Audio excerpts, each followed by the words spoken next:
இந்த ஃபோட்டோ 2, 3 நாளா சோஷியல் மீடியால பயங்கர ட்ரெண்டா போயிட்டு இருக்கு. என்னென்னலாம் சொல்றாங்க அப்படின்னு நீங்க பார்த்திருப்பீங்க. திமுகவோட கூட்டணி வச்சாங்க, பார்த்தீங்கல்ல புது கார் வாங்கிட்டாங்க அப்படின்னு சோஷியல் மீடியால ஆளாளுக்கு வாய்க்கு வந்ததெல்லாம் அடிச்சு விட்டுட்டு இருக்கிறாங்க. ஃபர்ஸ்ட்டு அவங்க சைடில் நான் விசாரித்தேன். தேமுதிக சைடில் ஏங்க உண்மையிலேயே இந்த கார் இப்போ தான் வாங்குனீங்களா? திமுக கூட்டணி வச்சதுக்கப்புறம் வாங்கப்பட்ட காரா அப்படின்னு கேட்கும்போது, அதில் அந்த வண்டி நம்பரை போட்டு நீங்களே ஆன்லைனில் செக் பண்ணுங்கள், எப்போ வாங்கினது தெரிஞ்சிடும் அப்படின்ற பதிலை தான் அவங்க சைடில் இருக்க நிர்வாகிகள் சொல்கிறாங்க. அதாவது 2025லேயே வந்து இந்த காரை பதிவு பண்ணி இந்த கார் வாங்கியிருக்காங்க. Jaguar land rover Defender car. இந்த காரை வந்து விஜயபிரபாகரன் இதுக்கு முன்னாடியே அவர் வந்து ஆக்சுவலாக டிஃபெண்டர் கார் வேறு ஒரு மாடல் வச்சுருந்ததாகவும், அதுக்கப்புறம் 2025 அவருக்கு இந்த வண்டி பிடிக்குன்றதுனால இதை வாங்கியிருக்காங்க. இந்த ஃபோட்டோ அவங்க வந்து ஒரு பர்சனல் விஷயமா அவங்க ஃபேமிலியோடு போயிட்டு, இவங்க தேமுதிகவின் பொதுச் செயலாளர், தேமுதிகவோட இளைஞரணி செயலாளர் அப்படின்றத தாண்டி ஒரு அம்மாவும் அவங்களோட 2 பிள்ளைகளும் ஒரு ஃபேமிலியாக வெளியில் போயிருக்காங்க. அந்த இடத்துல எடுத்த ஒரு ஃபோட்டோ வெளியே வருது. அந்த ஃபோட்டோவை வச்சுக்கிட்டு தேமுதிக திமுக கூட்டணிக்கு போனதை பிடிக்காதவங்க தான் இப்படி பண்ணிகிட்டு இருக்காங்க அப்படிங்கிறது தேமுதிக தரப்பில் சொன்னாங்க. ஏன்னா இது இப்போ எப்படி போக ஆரம்பிச்சிருச்சு அப்படின்னா, திமுக கூட்டணிக்குள்ளே தேமுதிக போயிடுச்சு, போனதுனால இன்றைக்கி நிறைய பிரச்சனைகள் வருது அப்படிங்கிற ஒரு பார்வை முன்வைக்கப்படுது. அந்த விவாதத்தை பற்றி பின்னாடி பேசுவோம். பட் இந்த கார் வந்து உண்மையில் இப்போ வாங்கப்பட்டதா அப்படின்னா அது இல்லைன்னு ரொம்ப தெளிவாக சொல்கிறாங்க. இன்னொன்று, இந்த கார் வாங்குறதுக்கு கூட்டணி வச்சு வாங்கணும்லாம் அவசியம் இல்லைங்க. கூட்டணி வைக்கிறதுன்றது நாங்கள் தேர்தலுக்காக எடுக்கிற முடிவு, எங்கள் தொண்டர்கள் விருப்பப்பட்ட முடிவு. ஒரு விஷயத்தை கிளியராக புரிஞ்சுக்குவாங்க, கேப்டன் விஜயகாந்த் வந்து மக்களுக்கு எந்த அளவுக்கு செஞ்சுருக்காங்க அப்படிங்கிறத தேமுதிக காரங்களாக நாங்கள் சொல்ல வேண்டிய அவசியம் இல்லை. தமிழ்நாட்டு மக்கள் எல்லாருக்கும் தெரியும். தெரிஞ்சதுனால தான் அவருடைய இறுதி ஊர்வலத்துக்கு எவ்வளவு பேர் வந்து கலந்துக்கிட்டாங்கன்னு தெரியும். இன்றைக்கும் அவர் இறந்து இத்தனை நாள் கழிச்சும் கோயம்பேட்டில் இருக்கக்கூடிய அவருடைய நினைவிடத்துக்கு ஒவ்வொரு நாளும் தமிழ்நாட்டில் எந்தெந்த பகுதிகளில் இருந்தோ, வெளி மாநிலங்களிலிருந்து, சில பேர் வெளிநாடுகளிலிருந்து கூட வந்து தினமும் அவருக்கு மரியாதை பண்ணிட்டு போகிறாங்க. அந்த அளவுக்கு அவர் வந்து மக்களை நேசித்தவர். அவருடைய குடும்பத்தை சேர்ந்தவர்கள் இன்றைக்கி ஒரு காரில் பக்கத்தில் நின்று ஒரு ஃபோட்டோ எடுத்து போட்டதை வச்சு ஆளாளுக்கு ஒன்று ஒன்று சொல்லிட்டு இருக்காங்க. ஏன் இது தேமுதிக அதிமுக கூட்டணியிலையும் இருந்திருக்கு, பிஜேபியோட இருந்திருக்கு. அப்போல்லாம் பேசாதவங்க இப்போ ஏன் பேசுகிறாங்க? அரசியல் ரீதியாக பேசலாங்க, விமர்சனம் வைக்கலாம். இந்த மாதிரி தனிப்பட்ட முறையிலலாம் விமர்சனம் வச்சா எப்படிங்க நியாயம் அப்படிங்கிறத தேமுதிக தரப்புல இருந்து சொல்கிறாங்க. ஏன்னா அவங்க இன்னொன்று சொன்னாங்க, இப்போ கேப்டன் வந்து அவருடைய சினிமா பயணம், சினிமாவில் அவர் உழைத்து சம்பாதிச்ச பணம், அதில் தான் அவங்களுக்கு வந்து வீடு எல்லாமே அவர் ரெடி பண்ணி வச்சுருக்காரு தவிர யாருடைய பணத்தையும் கொள்ளையடித்து வாங்கலை. சொல்லப்போனால் அவர் கட்டின கல்லூரியை கூட விற்க வேண்டிய நிலைமைன்றது எல்லாருக்கும் தெரியும். அப்படி இருக்கும்போது இப்போ விஜயபிரபாகரன் தனிப்பட்ட முறையில் அவர் அரசியலில் இருந்தாலும் அவர் நிறைய பிஸ்னஸ்லாம் பண்ணுறாரு. உங்கள் எல்லாருக்கும் நல்லாவே தெரிஞ்சிருக்கும். அவர் வந்து ஒரு பேட்மிண்டன் ஸ்போர்ட்ஸ் டீம் வச்சுருந்தார். இப்படி ஒவ்வொன்றும் அவர் வந்து தனிப்பட்ட முறையில் பண்ணக்கூடிய விஷயங்கள்லாம் இருக்குது. அதெல்லாம் வெளியில் வந்து சொல்லிட்டு இருக்க முடியாது. அவருடைய தொழில் நேர்மையான முறையில் அவர் ஏர்ன் பண்ணிகிட்டு இருக்காரு. அவருக்கான லைஃப் ஸ்டைலை அவர் அமைச்சிக்கிறாரு. அதுக்கும் இதுக்கும் என்னங்க சம்பந்தம் இருக்குது? சண்முக பாண்டியன் இப்போ அவர் வந்து படங்களில் நடிக்கிறாரு. அவருடைய சம்பளம்னு ஒன்று இருக்குது. ஏற்கனவே அவங்க குடும்பத்துக்கு சொந்தமான சொத்துக்கள், அதுலேருந்து வரக்கூடிய வருமானம் இதெல்லாம் இருக்குது. இதை வந்து இன்றைக்கி இப்போ எங்களை பார்த்து இந்த கேள்வியை கேட்குறாங்களே, மற்ற கட்சிகளை பார்த்து இதே மாதிரி லக்ஸரி கார்ஸில் வரக்கூடியவர்களை பார்த்து இந்த கார் எங்கேருந்து வாங்கப்பட்டது, எந்த பணத்தில் வாங்கப்பட்டதுன்ற கேள்வியை கேட்பாங்களா? இது வந்து ரொம்ப அநியாயங்க அப்படின்னு சொல்லிட்டு தேமுதிக நிர்வாகிகள்கிட்ட பேசும்போது அவங்க கருத்துக்களை நம்மகிட்ட ஷேர் பண்ணிட்டாங்க. அதை தான் நான் இங்கேயும் முன்வைக்கிறேன். சரி, ஏன் இந்த ஃபோட்டோ வந்து திடீர்னு வைரல் ஆகுது?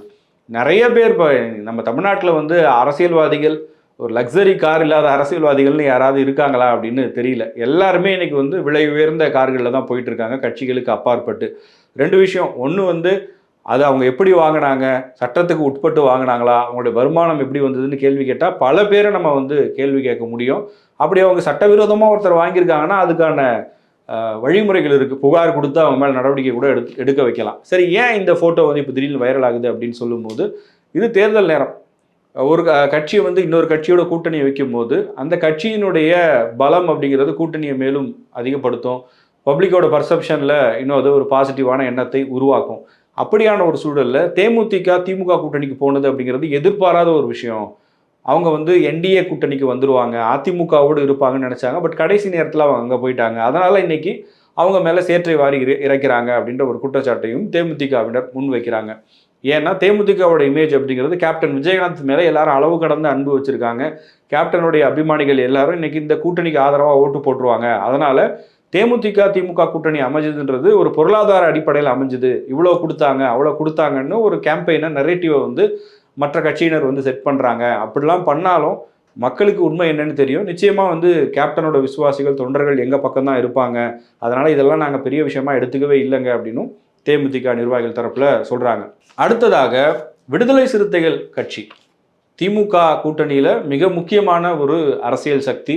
அவங்களுடைய பங்களிப்பு ஒவ்வொரு தேர்தலிலும் எப்படி இருந்திருக்கு அப்படின்னு எல்லாருக்கும் நல்லாவே தெரியும். தேமுதிக திமுக கூட்டணிக்குள்ள வந்ததுனால கூட்டணி கட்சிகளுக்கு ஏற்கனவே திமுக கொடுத்த இடங்களை கொடுக்க முடியலை, ஒரு சில இடங்களை குறைக்கிறாங்க. ஐயுஎம்எல்ல இருந்து சிபிஐல இருந்து மதிமுகல இருந்து ஒவ்வொரு கட்சிகளுக்கும் போன தேர்தலில் கொடுத்த இடங்களை கூட இந்த முறை திமுக கொடுக்கல. தேமுதிக வந்து ஒரு கொள்கை நிலைப்பாடு உறுதியா இல்லாத ஒரு கட்சி. போன தேர்தல் வரைக்கும் அவங்க வேற ஒரு கூட்டணியில் இருந்தாங்க, இப்போ இங்கே வந்திருக்காங்க. எலெக்ஷன் முடிஞ்சதுக்கப்புறம் என்ன முடிவு எடுப்பாங்கன்னே தெரியாது.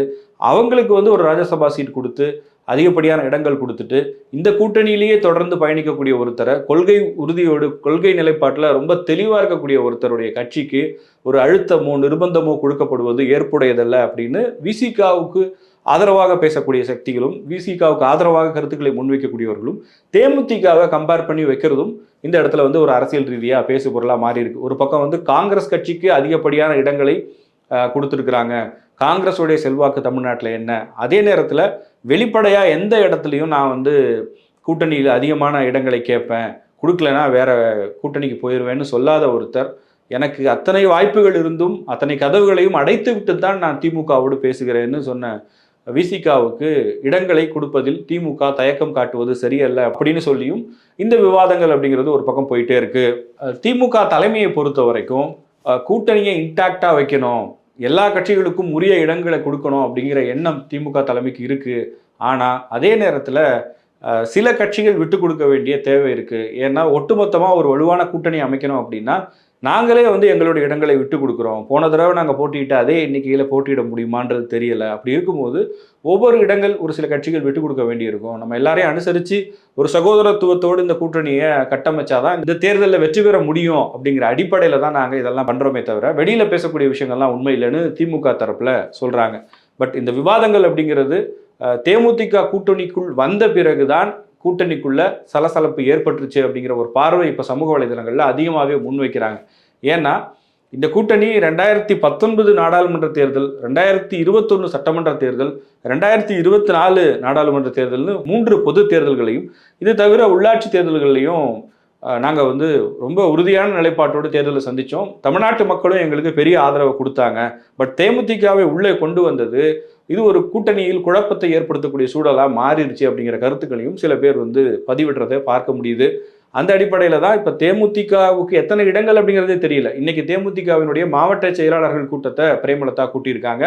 அதில் தேமுதிக அதிகமான இடங்களை கேட்டு பெறணுங்கிற விஷயங்களை மாவட்ட செயலாளர்கள் சொன்னதா செய்திகள் வருது.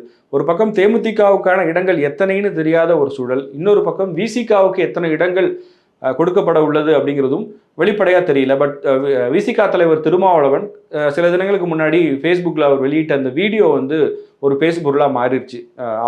விசிகாவுக்கு எத்தனை இடங்கள் கிடைக்கிறது என்பதில் இன்னும் கூட ஒரு போராட்டம் இருக்கிறது, போராடித்தான் பெற வேண்டி இருக்கிறது அப்படின்னு அவர் பதிவு பண்ண அந்த கருத்துக்கள் வந்து பலரையும் வந்து இது குறித்து பேச வச்சிருக்கு அப்படின்னே சொல்லலாம். இறுதியாக தாவேகா கூட்டணி, தமிழக வெற்றி கழகம் வந்து 2024 அவங்க ஒரு மாநாடு நடத்தியிருந்தாங்க விக்கிரவாண்டியில், மாநில அளவிலான மாநாடு. அந்த மாநாட்டில் பேசும்போது விஜய் கூட்டணி ஆட்சி அப்படிங்கிறத சொல்லியிருந்தார். இது வந்து ஒரு பொலிட்டிக்கல் பாம், ஆட்சியில் நம்ம பங்கு தரணும், நம்மை நம்பி வரக்கூடியவர்களுக்கு வெறும் தேர்தல் உடன்படிக்கையாக மட்டும் அது இல்லாமல் தேர்தலை கடந்து நம்ம வந்து ஆட்சியிலும் பங்கு தரணும், அதுக்கு நான் தயாராக இருக்கேன்னு வெளிப்படையாக அறிவிச்சிருந்தார்.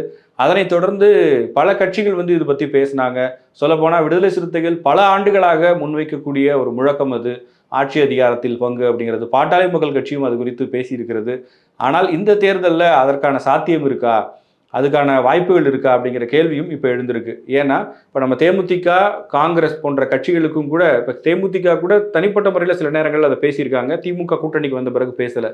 பட் திமுகவோடு கூட்டணி அமைப்பதற்கு முன்பாகவே காங்கிரஸ் கட்சி ஆட்சி அதிகாரத்தில் பங்கு அப்படிங்கிறதுல தொடர்ந்து தங்களுடைய கருத்துக்களை வலிமையாக முன் வச்சுக்கிட்டே இருந்தாங்க. அதுக்கு திமுக ஏற்பு தெரிவிக்கவில்லை என்றாலும் கூடுதலான இடங்களை அவங்க வாங்கியிருக்காங்க. இப்போ அந்த இடத்துல தொடங்கி இப்போ இதுக்கு பின்னாடி அந்த 3 இடங்கள் காங்கிரஸ் கட்சிக்கு கிடைத்தது தாவேக்காவும் ஒரு காரணம். ஏன்னா காங்கிரஸ் என்ன சொல்லி பேச ஆரம்பிச்சிட்டாங்கன்னா, நாங்கள் தாவேக்காவோட கூட்டணி போயிடுவோம், நீங்கள் இதை நாங்கள் கேட்கக்கூடிய டிமாண்ட்ஸை நீங்கள் ஃபுல்ஃபில் பண்ணலைன்னா நாங்கள் தாவேக்காவோட கூட்டணிக்கு போவோம்னு ஆரம்பித்ததுலேருந்து அதன் பிறகு தேமுதிகவும் அங்கே வந்ததில் தொடங்கி இன்னைக்கு இப்போ மீதம் இருக்கிற கட்சிகள் இப்போ ஓரளவுக்கு மற்ற கட்சிகளோட கூட்டணி பேச்சுவார்த்தை எல்லாம் திமுக முடிச்சிட்டாங்க. பட் திமுகவுக்கு குரூஷியலான ஃபேக்டராக இருக்கிறது விசிகாவுக்கு எத்தனை இடங்கள் கொடுக்கப்பட இருக்கிறது அப்படின்றதும், அதைத் தொடர்ந்து தேமுதிகவுக்கு எத்தனை இடங்கள் அப்படிங்கிறதும் தான். இதையெல்லாம் ஒட்டி தான் சமூக வலைதளங்களில் இந்த 2 நாளாக மிக கடுமையான விமர்சனங்களும் பேச்சுக்களும் எழுந்திருக்கிறது. அதையொட்டி இந்த ஃபோட்டோவை அதிகமாக ஷேர் பண்ணுறாங்க. இந்த ஃபோட்டோவுக்கு ஒவ்வொருத்தரும் அவங்களுக்கு தோணக்கூடிய கருத்துக்களையும் பதிவு பண்ணுறாங்க. ஒரு விவாதமாக பார்க்கும்போது இதில் எது சரி எது தவறு அப்படிங்கிறது மக்களுக்கும் தெரியும். இதுக்கு தேமுதிக சைடில் என்ன மாதிரியான தகவல்களை சொல்கிறாங்க அப்படிங்கிறது இதில் நம்ம பதிவு பண்ணியிருக்கோம். உங்களுடைய கருத்துக்கள் என்ன அப்படிங்கிறத மறக்காமல் கமெண்ட் செக்ஷனில் பதிவு பண்ணுங்கள்.